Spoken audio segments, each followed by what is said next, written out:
The late afternoon light slanted through the tall windows of my apartment, painting long amber streaks across the dining table I had polished twice already. At 73, my bones ached more than I liked to admit, but I found a quiet satisfaction in setting things in order. Linen napkins pressed crisp, china plates a wedding gift from a life long gone, glasses that sparkled as if they held their own small sun. I had hosted family dinners since before Seraphine was born, yet each one carried its own pulse, its own anticipation. Tonight was no different. The family reunion, an annual event that had grown louder with each passing year, was about to fill these rooms. I smoothed the tablecloth once more and allowed myself a breath. Before placing the silverware, I opened the drawer of my sideboard. Inside, I kept small things, matches, folded recipes, and a brass spare key that had rested there for years. My fingers brushed the wood where the key should have been. The space was empty. At first I thought I had misplaced it. Perhaps I had moved it when reorganizing last month. But as I shifted the contents, checking every corner of the drawer, unease coiled in my stomach. The key was gone. I stood still for a long moment, listening to the silence of the apartment, broken only by the faint hum of the refrigerator. It was only a key, I told myself. Yet it was also a symbol of trust, of privacy. Someone had taken it or copied it, and the thought sent a chill through me, even as the room glowed with the warmth of evening. The sound of the door buzzer broke my stillness. Family began to arrive in flurries of coats, laughter, and perfume. I pushed the missing key to the back of my mind, tucking away my unease beneath a practiced smile. The house smelled of roasted chicken and rosemary, of bread rolls brushed with butter. If there was one thing I could still give my family, it was the gift of a table that felt whole, even if the people around it were not. Seraphine entered last, as she often did, her stride confident, and her heels clicking against the wood floor. At 49, she had inherited her father's height, and my stubborn chin, though her eyes carried a sharper glint. She leaned in to kiss my cheek, her perfume lingering too strongly, and whispered, "Quite the spread, mother." The chatter swelled as everyone settled in. Plates were passed, wine was poured, stories from past reunions resurfaced. For a while, I allowed myself to drift, listening to the rise and fall of voices, the clink of forks against china. Then, as dessert was served, blueberry tart still warm from the oven, Seraphine cleared her throat. Her voice carried easily, cutting through conversation. "I've made a decision," she announced, lifting her glass. "I'll be moving into Mother's tiny apartment. It only makes sense at this stage, doesn't it? She hardly needs all that space." A ripple of awkward laughter followed. Some thought she was joking. Others glanced at me quickly, as though to gauge my reaction. My hands stayed folded neatly on the table, but inside the missing key burned in my thoughts. I let the pause stretch until the silence felt taut, then reached calmly into my pocket for my phone. I set it gently on the table, its screen reflecting the chandelier above us. "Which one, Seraphine?" I asked, my tone even. "Which apartment are you moving into?" Her smile faltered. "What do you mean?" I lifted my eyes to hers, steady and unshaken. "Because I own the entire building." The room fell into a silence so complete that even the clock on the wall seemed to hesitate in its ticking. Faces froze, spoons hovered midair, and every gaze flicked from me to my daughter and back again. Seraphine's lips parted, but no words came. I folded my napkin with deliberate care, my heart steady, despite the storm I knew had only just begun. The silence, after my words, was so sharp, it seemed to cut through the air itself. A spoon clattered against a plate, startlingly loud in the stillness. My relatives stared at me as if I had revealed a second life, a hidden stage on which I had been quietly performing all along. Seraphine's eyes narrowed. The corners of her mouth twitched in a way I had seen many times before, an expression she wore when backed into a corner. Only this time the corner was built of her own words. "You've been hoarding," she said suddenly, her voice sharp enough to slice through the hush. "All these years playing the part of the humble widow in her little flat, while you sit on an entire building. Do you enjoy watching us scrape by while you sit in your ivory tower?" Murmurs rippled around the table. Some relatives shifted uncomfortably, their eyes falling to their plates, while others leaned in eager for spectacle. I kept my hands folded steady, the linen napkin cool beneath my palms. "Seraphine," I said softly, "you know very well I've never flaunted what I have. I chose to live in the smallest apartment here because it was enough. I never needed more than a place to sleep, to cook, and to remember." "Remember," she snapped. "Or hide you let me think you had nothing, that I had to fend for myself while you kept everything locked away. You could have helped me, helped all of us. Instead, you let me drown in debt, humiliated, while you pretended at poverty." Her words struck deeper than she knew. I remembered the phone calls she had made years ago, always asking for money, never asking how I was. I had sent help when I could, but I also knew that enabling her whims would not save her. Still, guilt pricked at me now, as it always did when Seraphine turned her pain into accusation. Around the table, I caught glimpses of my nieces and nephews. Some looked at me with new respect, others with suspicion, and still others with envy. Wealth, no matter how quietly kept, had a way of shifting loyalties. I never flaunted what I had because it was not wealth that anchored me, I said, my voice measured. It was simplicity. After your father died, I realized how easily possessions can blind us. I chose a smaller space so I would not forget what mattered. Seraphine laughed bitterly. Simplicity, or selfishness. You've lived like a miser while letting me suffer. You let the world think you were poor, and you made me poor in spirit because of it. Her words trembled with humiliation. I could see it in her eyes, the sting of having been exposed, the fury at being undermined before the family. Pride was her armor, and I had cracked it with a single truth. I never intended to shame you. I said, though I knew the words would find no landing in her. I have always wished you strength, not dependence. There is a difference between helping and hollowing someone out. Her glass shook in her hand as she set it down, too hard the wine trembling within it. She leaned back, folding her arms, and turned her gaze toward the cousins who had begun whispering to one another. Some looked away quickly, but others leaned closer to her, feeding her indignation. The blueberry tart cooled on untouched plates. The laughter that had filled the room earlier had vanished, replaced by a tension that seemed to thicken the very air. I sat straighter, my heartbeat calm, even as hers quickened. I had lived long enough to know that truth always had a cost. Tonight I had simply chosen to pay it.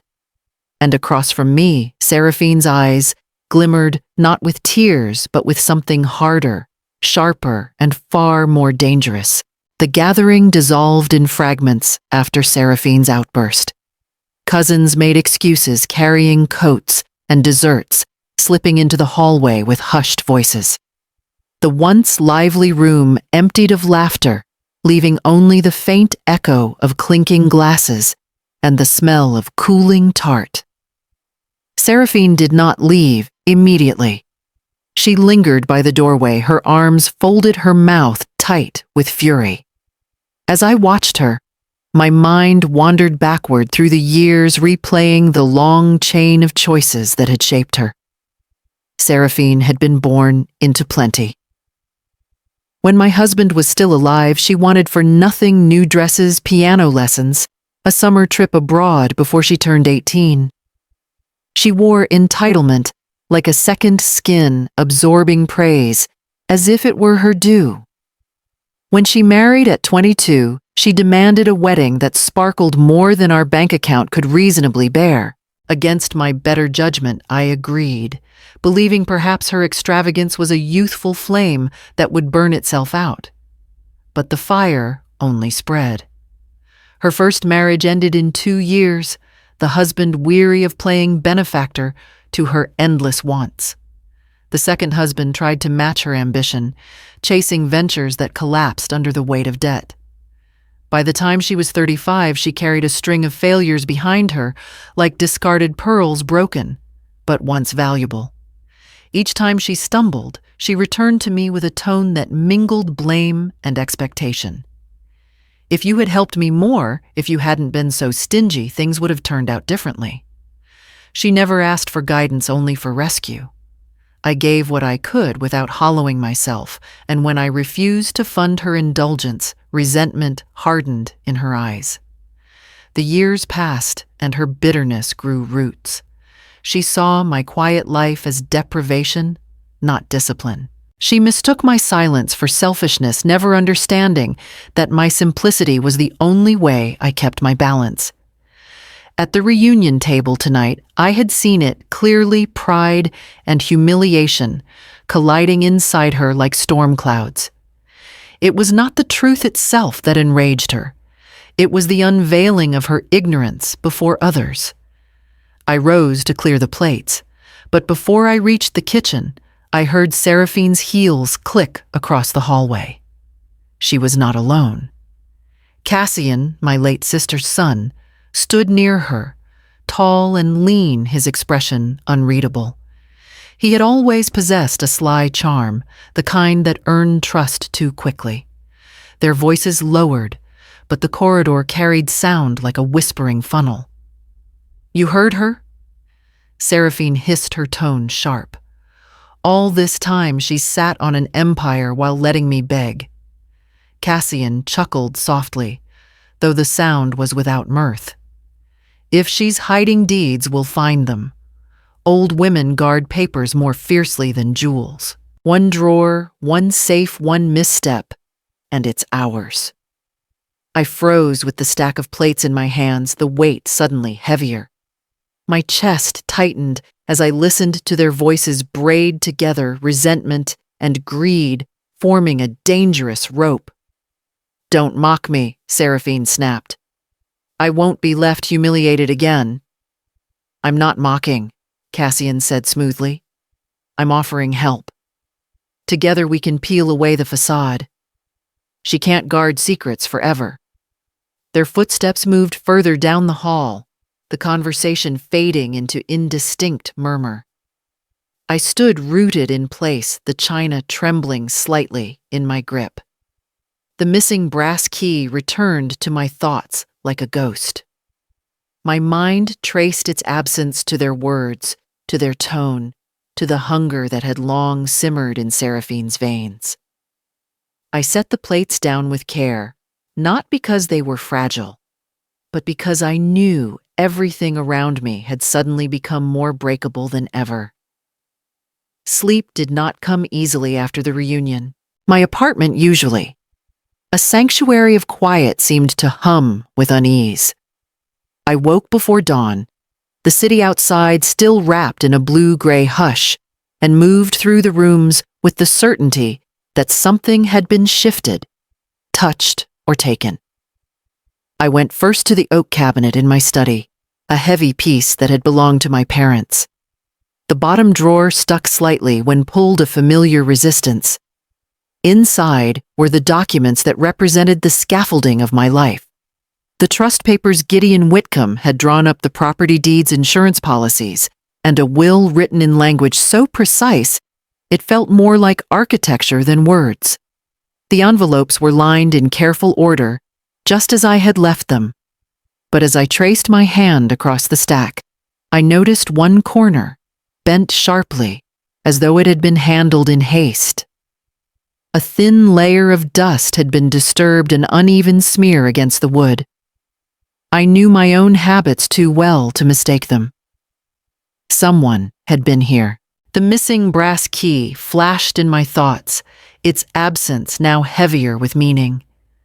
The reunion, Seraphine's announcement, Cassian's whisper, they fit together with a clarity I had hoped not to see. I lifted the envelope that held the original deed to the building. The paper inside was intact, signed, stamped, its ink steady as the day it was filed. Yet I did not trust the simple fact of its presence. An envelope can be opened and closed again. A page can be copied, a signature traced.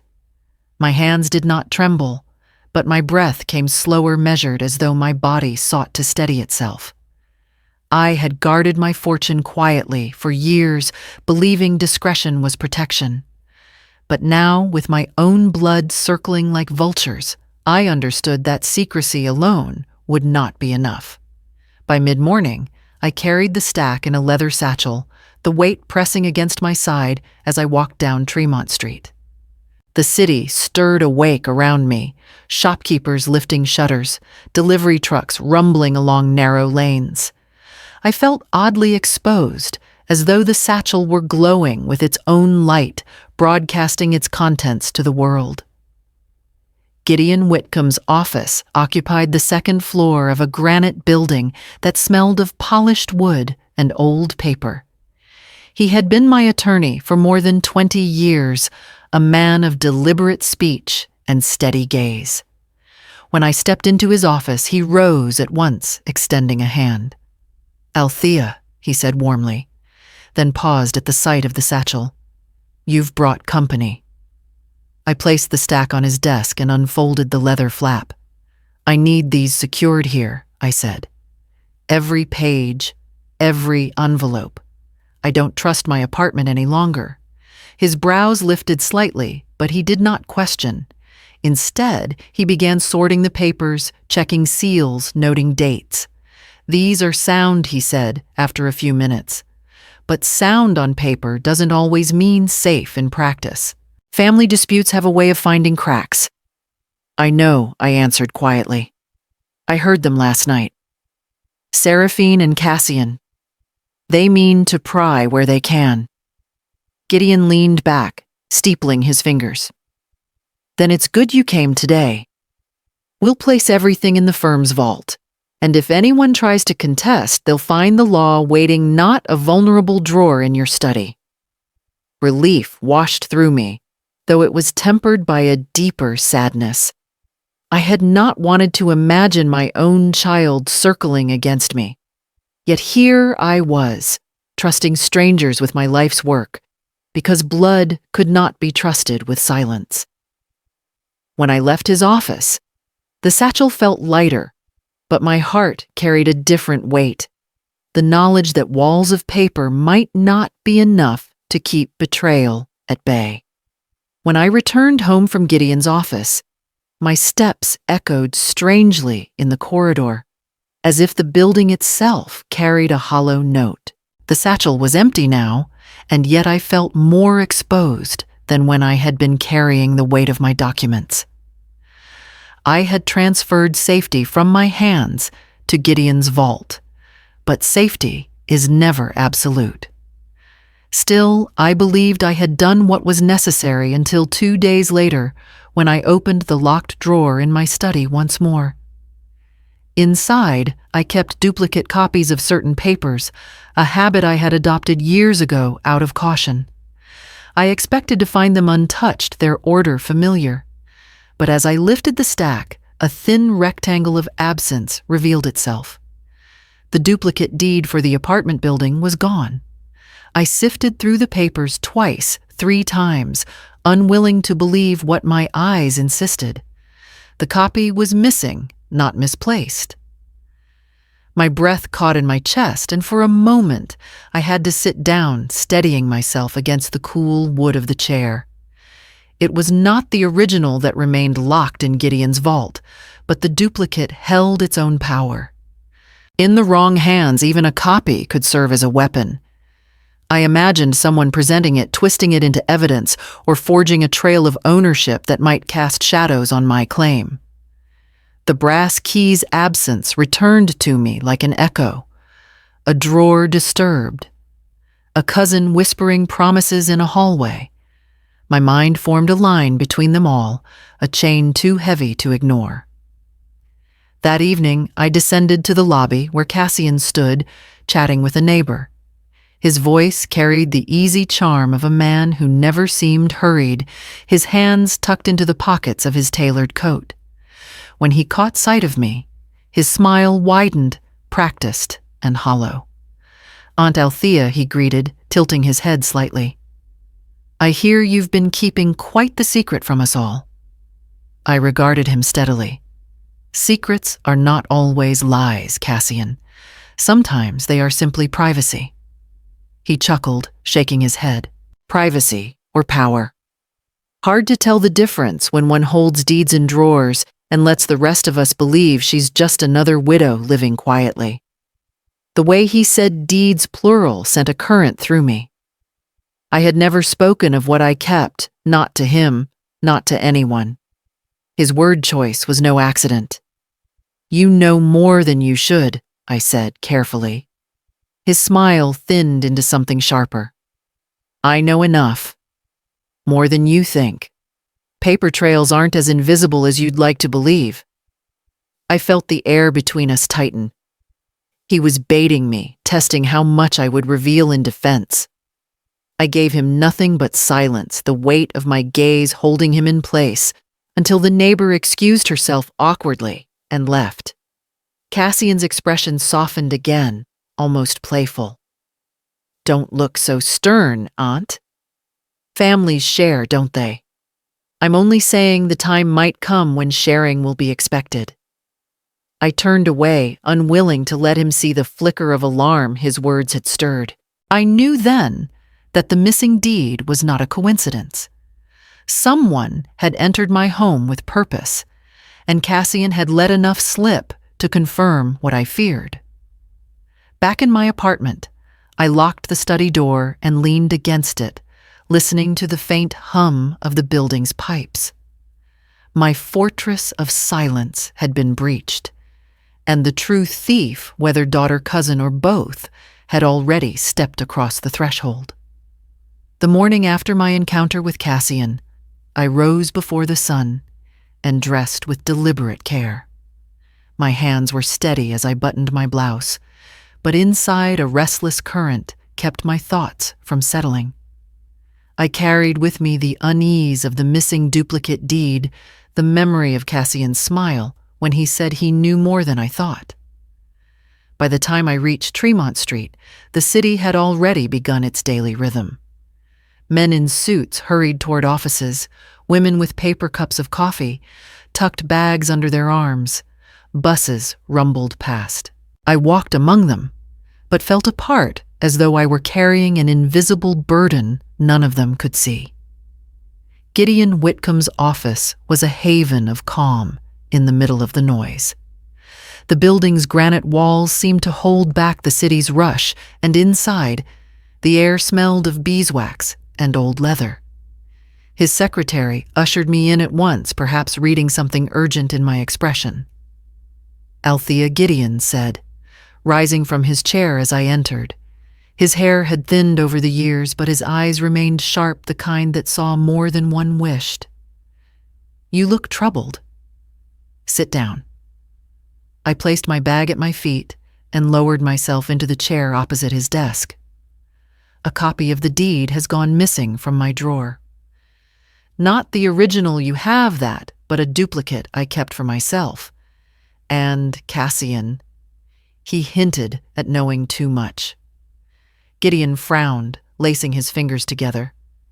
"It's good the originals are here.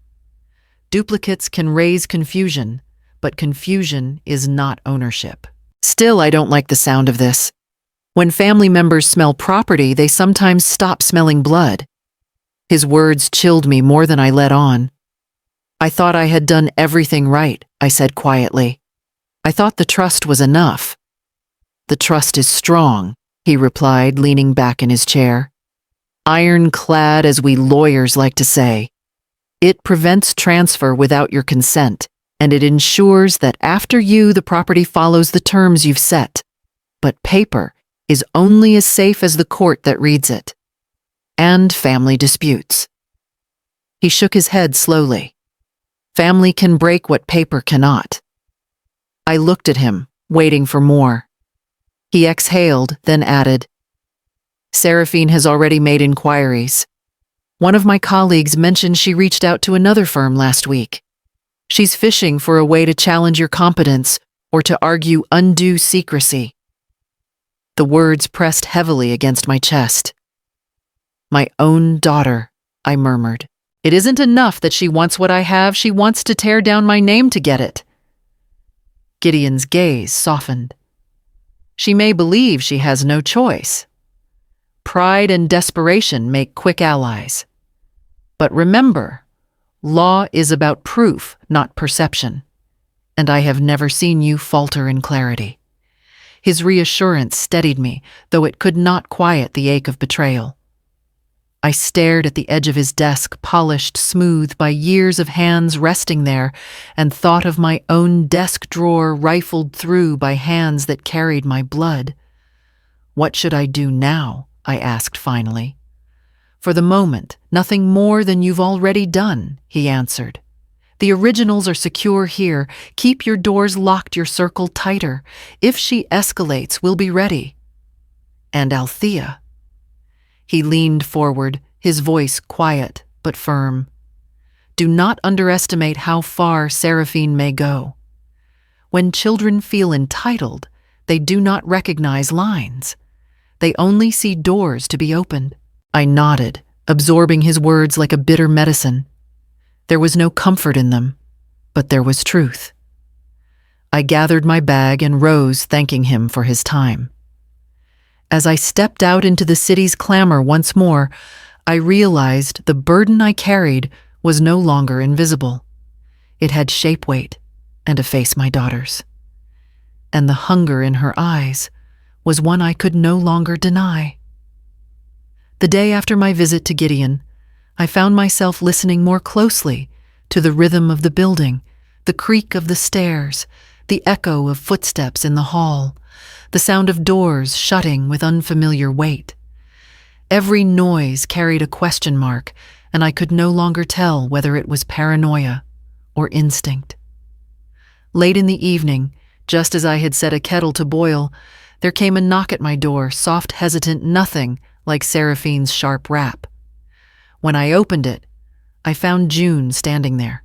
My granddaughter, tall and slender at 22, wore a nervous half-smile, her backpack slung over one shoulder, as though she had come in secret. Grandmother, she whispered. Can I come in?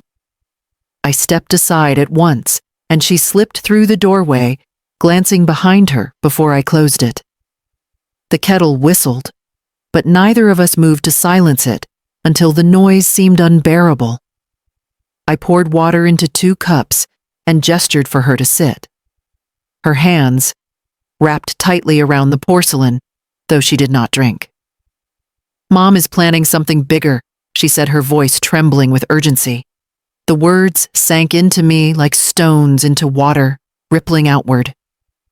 Tell me, I said gently. She's angry. More than I've ever seen her. June continued. After the reunion, she called a lawyer. She keeps saying you've deceived her, that you've been hoarding everything that should have been hers. She wants to prove you're unfit to manage the building. She even said she might file to have the court appoint someone else. I felt the truth of Gideon's warning settle cold against my ribs. And you, I asked carefully. What do you think of what she's doing? June lowered her eyes. I don't agree with it. I never did. She doesn't see how hard you've worked, how carefully you've lived. She only sees what she feels she's owed. But I'm tired of listening to her talk about taking. I wanted you to know before she makes her move. I reached across the table, placing my hand lightly over hers. You risk much by coming here to tell me this. She'll see it as betrayal. Her throat worked as she swallowed. Maybe it is. But I can't watch her tear you apart. You've always been the steady one in this family, the only one who doesn't need to shout to be heard. I don't want her to destroy that. A warmth spread through me, though it was tempered by sorrow. I thought of Seraphine, at that same age, beautiful, reckless, convinced the world owed her more than it had given. And now her daughter, my granddaughter, sitting before me with eyes full of clarity. Seraphine had never allowed herself. June, I said softly, I don't want you caught between us. I already am, she whispered. But if I have to choose, I choose you. Her words carried a weight I did not take lightly. Loyalty I knew was never without consequence. But in that moment, hearing her voice steady against the tide of her mother's bitterness, I felt a fragile thread of hope pull through the cracks of my fear. I poured more hot water into her cup, and we sat together in silence, listening to the building breathe around us. For the first time in weeks, I did not feel entirely alone.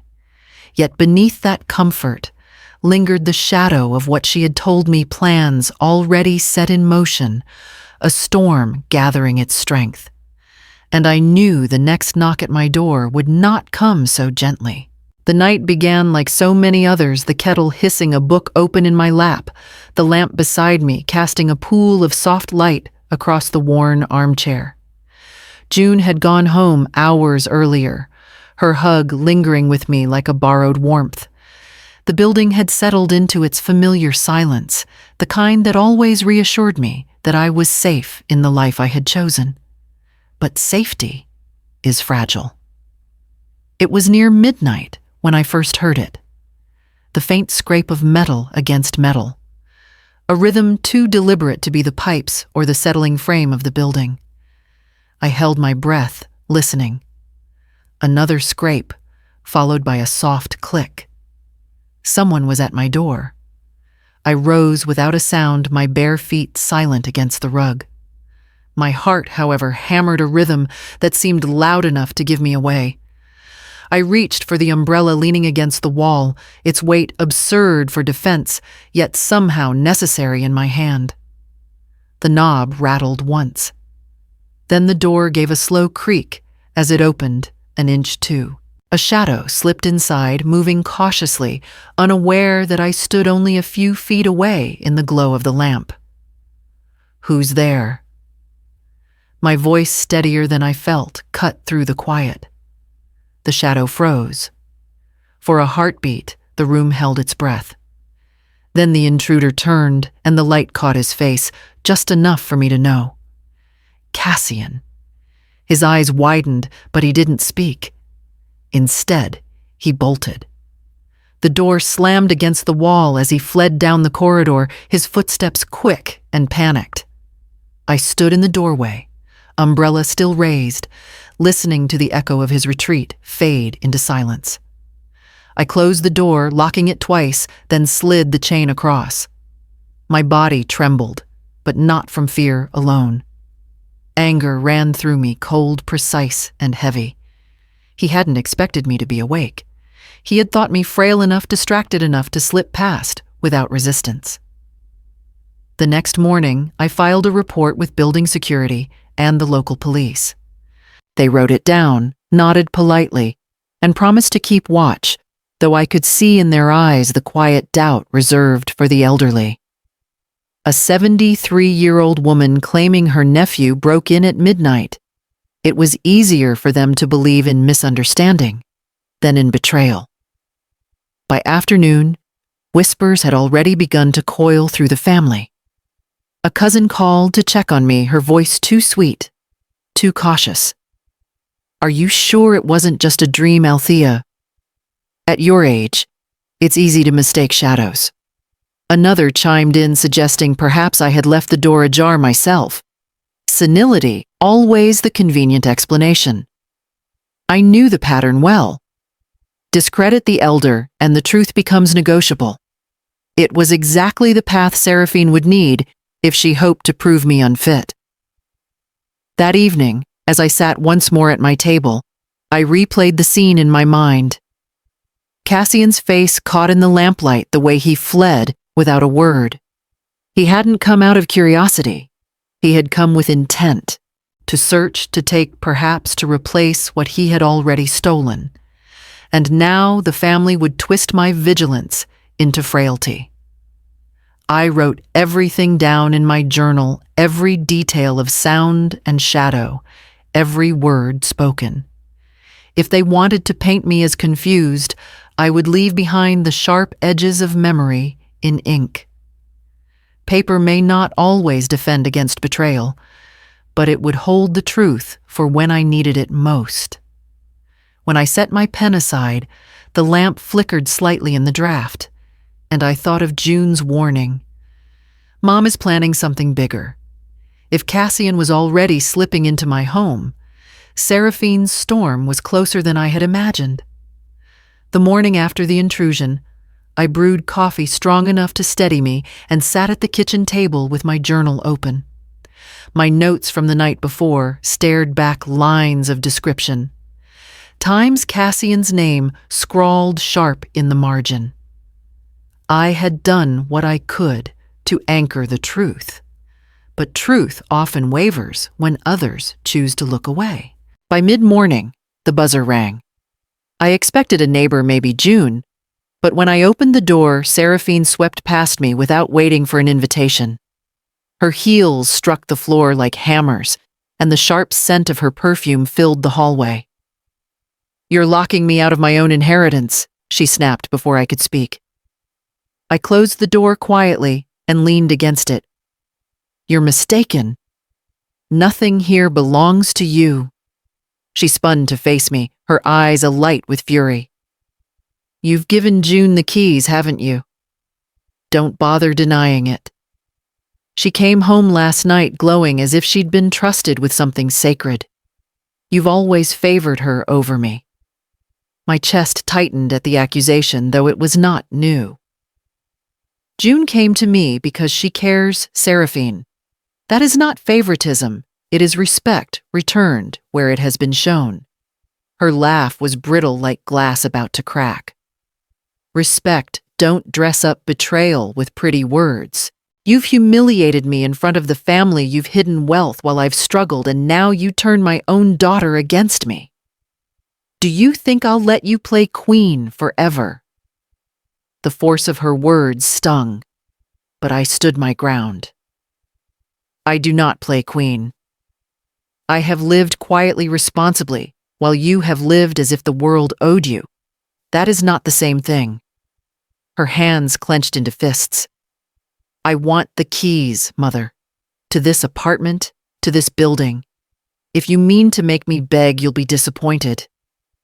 I walked to the study door and turned the lock with deliberate care.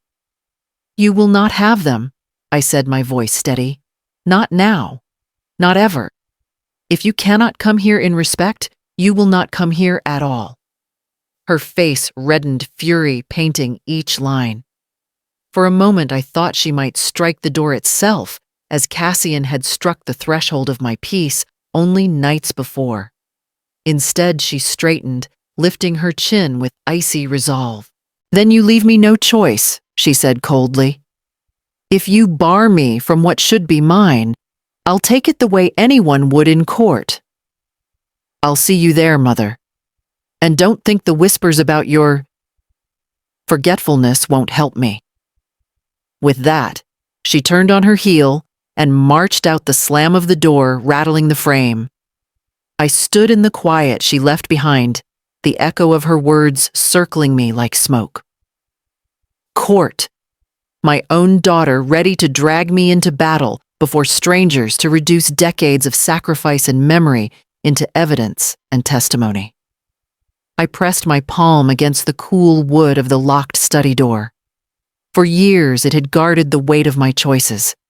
Now it would have to guard more the dignity of a mother who refused to be stripped bare by her own blood. The silence thickened around me, but I knew it would not last. The next time I faced Seraphine, it would not be in my home. It would be before the judge's desk. The days after Seraphine's threat moved like storm clouds, slow, heavy, thick with the certainty of rain. I kept to my routine, walking the halls, tending the plants on my balcony, speaking briefly with neighbors who sensed unease but did not pry. Yet beneath my quiet, I knew the ground was shifting. It was June who first told me that Seraphine had been meeting Cassian, often, whispering in corners, plotting behind closed doors. I wasn't surprised. Seraphine had always believed she needed allies, and Cassian's cunning offered her a mirror of her own ambition. But alliances built on hunger rot quickly. One evening, while returning from the market, I passed the courtyard below my window and heard voices carried upward in the cool air. I recognized them instantly. I set down my bags and listened. Seraphine's tone was sharp, accusing. "You said you would help me. You promised we'd make this right, that my mother wouldn't keep everything locked away like some dragon over her hoard." Cassian's reply came low, smooth, almost mocking. "I said we'd find a way, Seraphine. I never promised you'd be the one holding the spoils." A pause followed thick with her disbelief. "What are you saying, I'm saying?" He continued, his voice rising just enough to carry that you've been a convenient partner. "You draw the fire, you stir the noise, you rattle the cage. Meanwhile, I've been collecting the real pieces. Copies, signatures, information you wouldn't even know where to find. Do you really think the court will take your word with your history? Your debts? No, they'll take mine. And when they do, you'll be left empty-handed." The sound that tore from her throat was not quite a scream, not quite a sob. "You snake," she spat.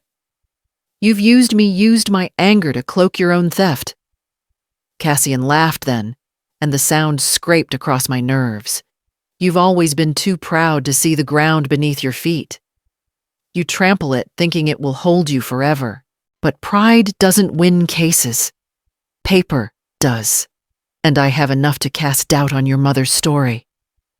The argument escalated, their words colliding like blades in the courtyard air. Seraphine cursed him, threatened him, swore she would destroy him if he dared stand against her. Cassian's voice, unshaken, replied with the coolness of a man who believed he had already won. I stepped back from the window, my pulse steady though my chest tightened. I had suspected Cassian's ambition, but hearing his betrayal spoken aloud confirmed what I already knew. The two of them would devour each other long before they managed to touch me. Still, there was no triumph in the knowledge. Watching my own blood tear itself apart felt less like safety and more like erosion.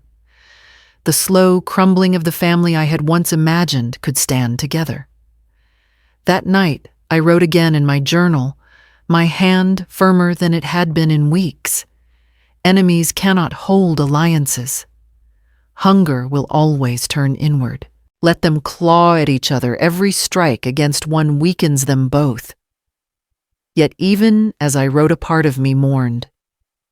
Seraphine, my only daughter, had become so blinded by her desire that she could not see Cassian's knife glinting in the dark. And Cassian, arrogant in his cleverness, did not realize how fragile his foundation truly was. The storm was gathering faster now, and I knew it was only a matter of time before their quarrel spilled into the open. And when it did, I would be forced to stand not only against my daughter's wrath, but against the cousin who had decided my bloodline was merely an obstacle to his greed. Sleep eluded me again that night. I sat by the window, watching the city lights shimmer against the Charles River, each reflection trembling as if unsure of its place. My own reflection in the glass looked back at me lined and weary, and I wondered how much of Seraphine's hunger had come from me. Regret is a strange companion. It doesn't arrive all at once. It seeps in slowly like water through old brick until you realize the walls around your heart have softened. I remembered Seraphine as a little girl, her curls bouncing as she raced through these very halls, her laughter bright enough to shake the ceiling. She had always been bold, always certain the world belonged to her. I encouraged it then, mistaking confidence for strength.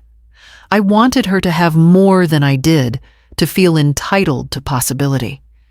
But entitlement is a seed that grows wild if not trimmed. I had showered her with dresses, with lessons, with praise she had not always earned. I told myself it was love, but perhaps it was indulgence. And indulgence, when planted, too often bears bitter fruit. When June arrived the next morning, I was still at the table with a cup of coffee gone cold. She looked at me with concern, her youthful face soft with empathy. "Grandmother," she said, sitting across from me, "you haven't slept." I smiled faintly, shaking my head. Sleep is for those who can silence their thoughts. Mine are far too noisy these days. She reached for my hand, her fingers warm against my cool skin. "You don't have to face this alone. I'm here. I'll always be here." Her words cracked something in me. I had kept my composure for so long, but in that moment, I let the truth slip free. June, perhaps I planted these shadows myself. Perhaps Seraphine's entitlement is nothing more than the reflection of what I gave her. I thought I was giving her wings, but maybe I gave her chains instead. June squeezed my hand tighter. "No, you gave her love. What she chose to do with it isn't your fault. People make their own choices, grandmother. You can't carry the blame for her greed." Tears blurred my vision, surprising me with their suddenness. "I spoiled her," I whispered. "I thought I was protecting her from the hunger I knew as a child. But I see now I taught her to expect without effort, to demand without gratitude. And that seed grew into this war between us." June leaned forward, her voice fierce in its quietness. "You gave her love, stability, and a home. Those are not mistakes. What she twisted them into is her burden to carry, not yours. If you start believing you are the root of all this, she wins twice, once by taking your peace, and again by taking your forgiveness of yourself." Her words steadied me, though the ache did not vanish. It never would. Motherhood is a weight that never lifts, even when the child has long since stopped being one. I looked at June, seeing in her the balance Seraphine had never found.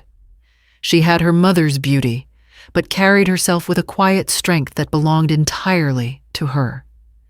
If love could leap a generation, then perhaps it had found a safer landing in her. I nodded slowly, wiping at my eyes. "You're right," I said. "Still, the guilt lingers. It always will. But maybe I can choose to carry it without letting it crush me." June smiled, and in her smile, I saw the possibility of repair, even if not with Seraphine. Perhaps one broken branch does not mean the whole tree must wither. We sat together in silence, the kind of silence that felt like shelter rather than emptiness. And as the clock ticked on, I knew the time was drawing near when all reflection would give way to action, before the judge beneath the gavel, where regret would matter far less than proof. The courtroom smelled of varnished wood and nerves. I sat at the petitioner's table with Gideon Whitcomb beside me, his calm presence a counterweight to the storm across the aisle. Seraphine stood tall, her silk blouse crisp, her hair coiled into a perfect knot. She looked every bit the woman wronged, confident, poised, certain that her words would bend the judge's ear. Her attorney, a younger man with too much charm in his smile, opened the proceedings by declaring me incapable of managing property of such size and complexity. He gestured toward me as though I were a fragile relic placed in the wrong museum. At her age, he intoned with lapses of memory and a tendency to confuse events. Mrs. Veyron can no longer safeguard her estate. The family fears for her well-being and for the property itself. The words, rehearsed and smooth, carried the sting of betrayal sharper than any blade. I kept my gaze steady on the judge, an older man with silver hair and eyes that flicked between speaker and subject with sharp intelligence. When it was Gideon's turn, he stood slowly, unhurried. He laid a folder on the desk before him and withdrew 2 pages. The rustle of paper sounded louder than the lawyer's accusations had moments earlier. "Your Honor, Gideon," said his voice. Even my client anticipated this moment long ago. "Mrs. Veyron is not only competent, she is cautious. She has documented her life, her intentions, and her protections in writing clear enough for any court to recognize. With the court's permission, I'd like to submit this." The judge gestured for him to proceed. Gideon handed the document forward, and soon it rested in the judge's hands. He adjusted his glasses, glanced at the top line, and then began to read aloud. The first words were my own. "I, Althea Veyron, have lived quietly and with intention since my husband's passing. I chose simplicity not out of poverty, but out of discipline. My building is not a trophy, it is shelter for myself and for the tenants who trust me. I have never squandered, though I have given when asked. I raised a daughter who knows both my love and my faults. If she now believes me unfit, let the court hear this. I secured my property years ago under trust, so that no quarrel, no ambition, and no disappointment could undo what has been carefully built." The judge's voice was clear, firm, and each sentence echoed through the room. Relatives shifted in the gallery. Some leaned forward, others dropped their eyes. The second page followed. "I acknowledge my age, but not incompetence. I remember the years of scarcity that taught me restraint, the sacrifices that built stability, and the tenants whose rent has kept this building alive. I have acted not in secrecy, but in stewardship. Should the court doubt me, I invite scrutiny, not because I fear exposure, but because my record will speak louder than accusation. If my daughter sees betrayal where I offered protection, I cannot mend her vision, but I will not be stripped of dignity to satisfy her pride." By the time the judge reached the final line, the courtroom was utterly still. Seraphine's face had tightened, her lawyer's pen frozen above his notes. I sat with my hands folded in my lap, heart calm, because every word read aloud was truth, and truth has a sound that cannot be mistaken. The judge lowered the pages slowly and looked directly at Seraphine. "These statements are consistent with the trust documents already filed. Unless you have concrete evidence of incompetence, this court will recognize Mrs. Veyron's authority as intact and secure." A murmur spread through the benches like wind through dry leaves. Some relatives looked at me with a dawning respect. Others glanced at Seraphine, startled by the sudden crack in her armor. Seraphine clenched her jaw, her hands gripping the edge of the table. But beneath her anger, I saw something more fragile, the first flicker of fear. The judge set the papers down, and I knew the battle had only begun. The next strike would not come from the gavel, but from the shadows waiting just outside these walls. The hearing stretched into a second day, and by then the air inside the courtroom felt thicker, heavy with the scent of too many bodies packed into rows of benches. I could feel the tension in my shoulders, though I held myself upright. Seraphine had returned her expression taut, her chin raised as if sheer will could rewrite the facts that had already been spoken. Beside her sat Cassian, more composed, his tailored suit immaculate, his eyes gleaming with the satisfaction of someone convinced he still held a winning card. When his turn came, he stood with an air of confidence that bordered on arrogance. From a folder, he produced a set of papers and held them aloft. "Your Honor," he began smoothly, "this is evidence my aunt has not disclosed. A deed signed and dated indicating transfer of ownership under questionable circumstances. It raises serious doubts about her ability to manage these holdings transparently." A ripple of murmurs swept through the benches. Seraphine leaned forward, her eyes narrowing as she tried to glimpse the documents Cassian now offered the court.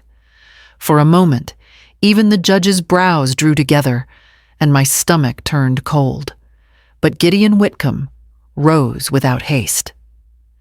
"May I examine these?" he asked, his tone respectful yet steady.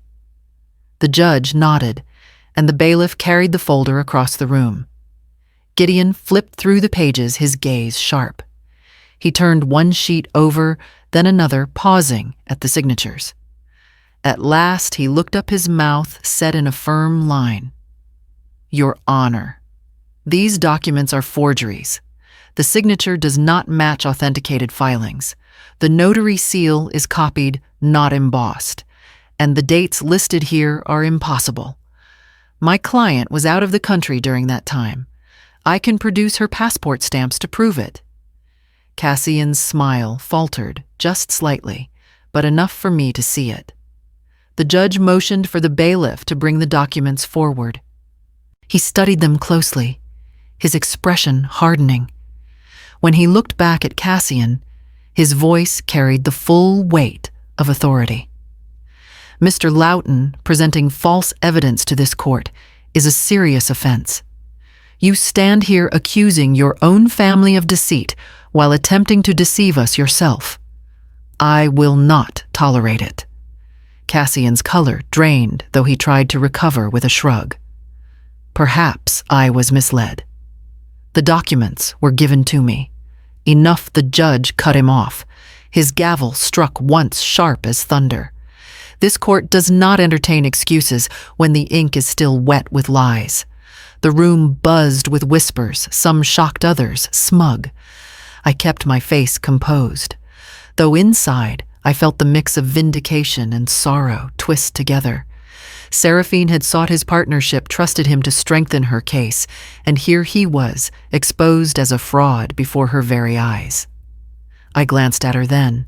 Her expression was a mask of fury and betrayal, her lips pressed tight, her gaze fixed on Cassian as though she could burn him where he stood. Whatever alliance they had built was splintering in real time, breaking beneath the weight of his arrogance. Gideon leaned toward me and whispered, "They've destroyed themselves more effectively than we ever could." I nodded slightly, though my heart felt heavier than triumphant.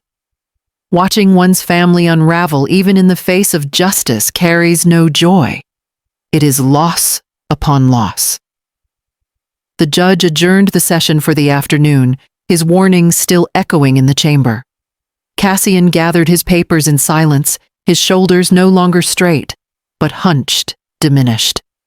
Seraphine did not look at him as she swept from the courtroom, her heels striking the floor like sparks from stone.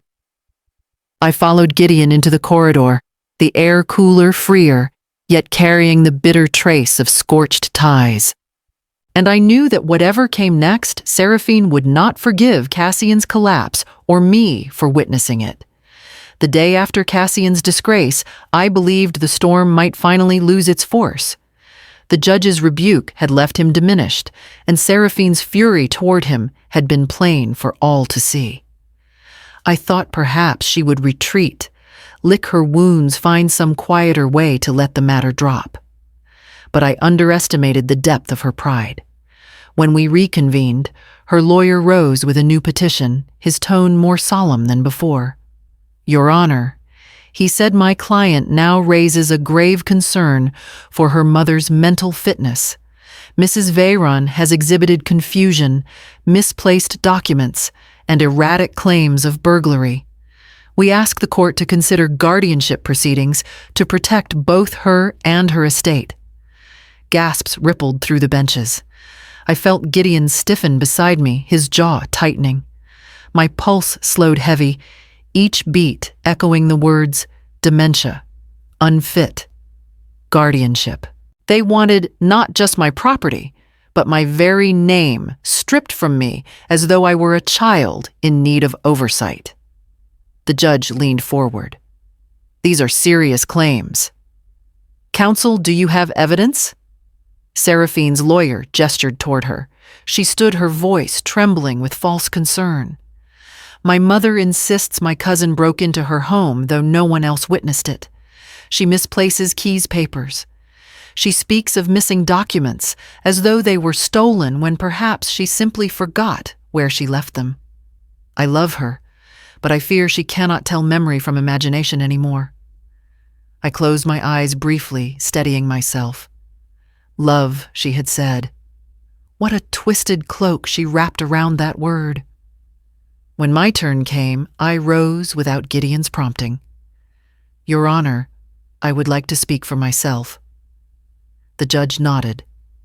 The room quieted, all eyes fixed on me. I began with the night of the reunion. On August the 12th, I said clearly my daughter announced to our family that she intended to move into my tiny apartment. At precisely 7:45 after dessert was served, I told her that I own the entire building. You may ask anyone in that room what was said. I recall every detail. I let the memory settle before continuing. And as for confusion, if the court wishes, I will demonstrate not memory, but clarity. There was a piano in the corner of the courtroom, a remnant from when this chamber doubled for community events. I walked to it, my steps unhurried, and laid my fingers across the keys. The bench felt familiar beneath me, though I had not played here before. I chose Chopin, a nocturne. I had learned at 17, a piece that had never left my hands no matter the decades between. The melody rose into the still air, each note clear, each phrase shaped with precision. Silence hung around the music, the kind of silence that listens with its whole being. When I finished, I closed the fallboard gently and returned to my place. "I am not unfit," I said softly. "I am 73, not 7,300. My memory is long, my hands are steady, and my judgment remains my own. If my daughter cannot accept that it is not my mind that fails, it is her faith." The judge's eyes softened, though his gavel struck once to restore the room. "The court finds no evidence of incapacity. Guardianship petition denied." A murmur spread, tinged with relief from some and dismay from others. Seraphine's face was rigid, her eyes glittering with defeat she could not mask. I sat again, folding my hands in my lap, knowing the battle had shifted once more. And though dignity had carried me through this trial, I sensed the wound between us had only deepened beyond repair. In the days following the failed guardianship petition, the family split like glass under pressure. Some cousins drifted toward Seraphine, muttering about her humiliation and the supposed cruelty of a mother who had kept everything hidden. They called less, and when they did, their voices were clipped, perfunctory. Invitations that once arrived in the mail never came. I was no longer the quiet matriarch they had recast me as the villain in their private play. But most chose distance. They wanted no part of the wreckage Seraphine and Cassian had left scattered through the courtroom. Their silence was its own verdict, and though I understood, it stung all the same. It was my neighbors, not my blood, who filled the empty spaces. Mrs. Hernandez from the third floor brought warm tamales. one evening her hands pressing mine with wordless comfort.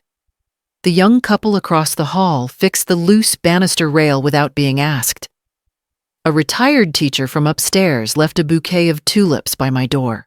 Each gesture was small, but together they wove a net that caught me when family ties unraveled. And then there was June. She became my steady companion, arriving after classes with her sketchbook under one arm and groceries in the other.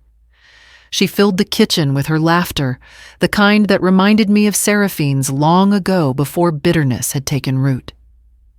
She painted the tenants in quick charcoal strokes, gifting portraits that hung in doorways and on refrigerators. Her presence warmed the building more than any furnace could.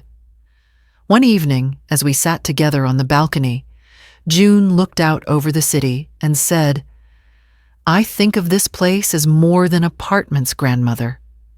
It feels like a community, like a family, but better because people choose it." Her words settled deep within me.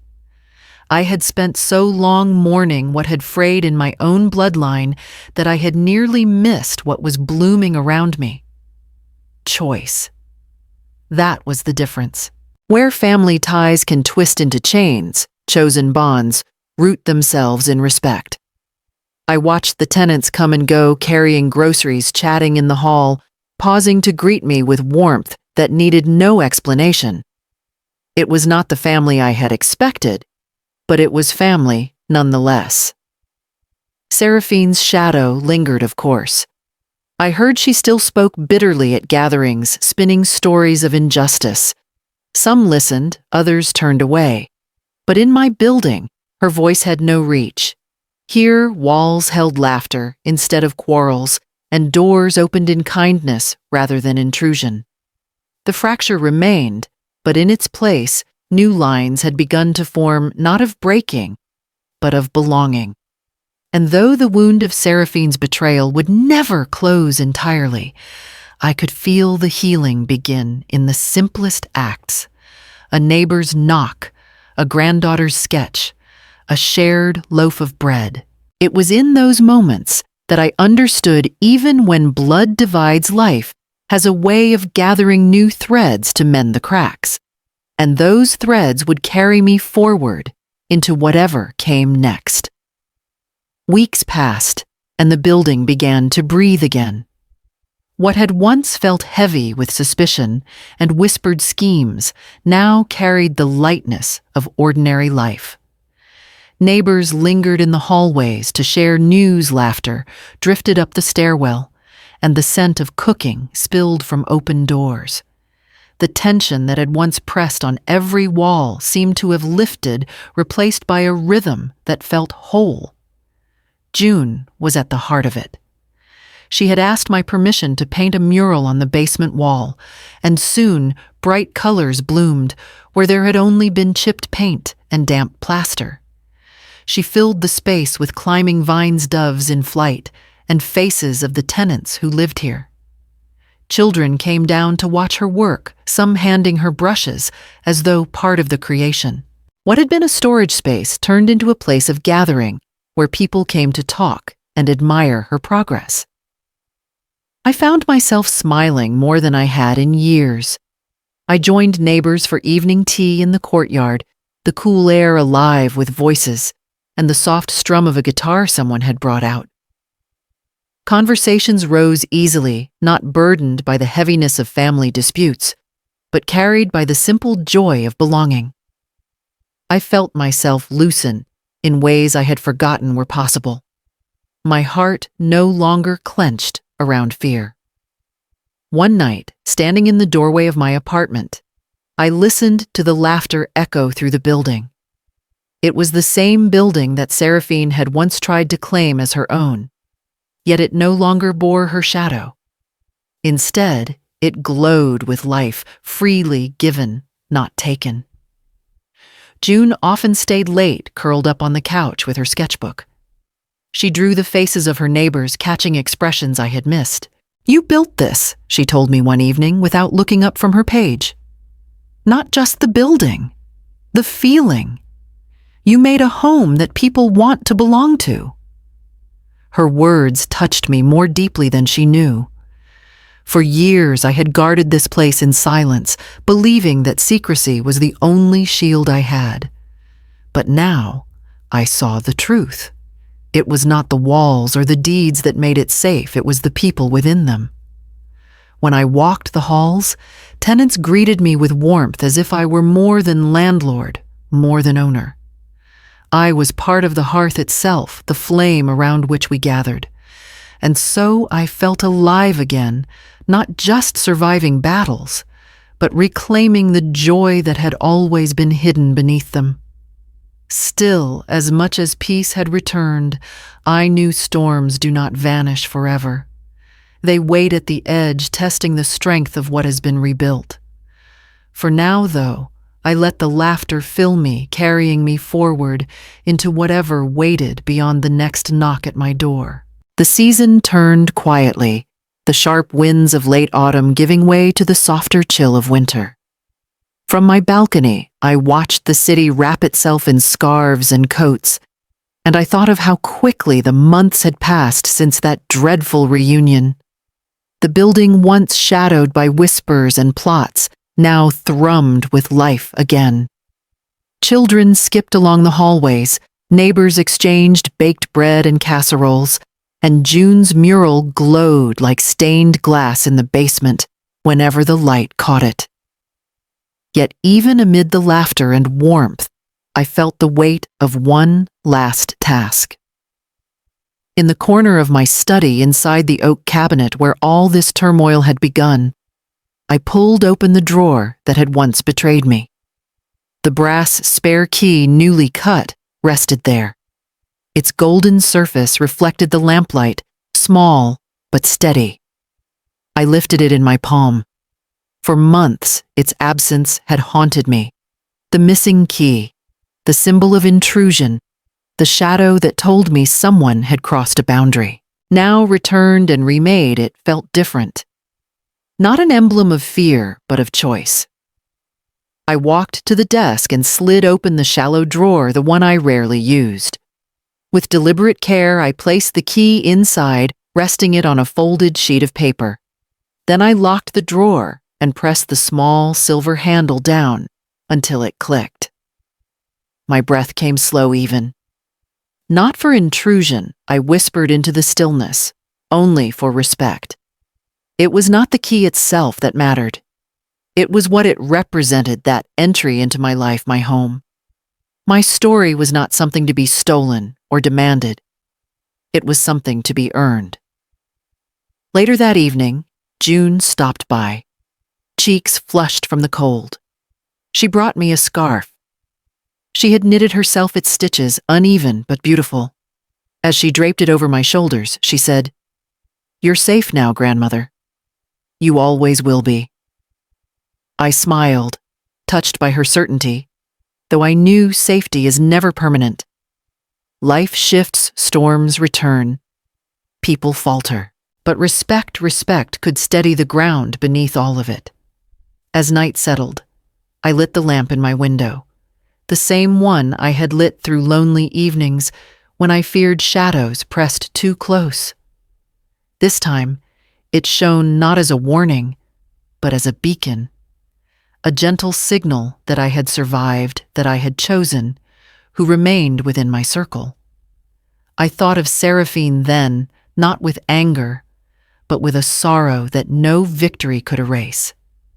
She had burned her bridge in the fire of her pride, and I could not walk across the ash to reach her. Whether she ever found her way back would depend not on me, but on whether she could knock at my door with something she had never offered before: respect.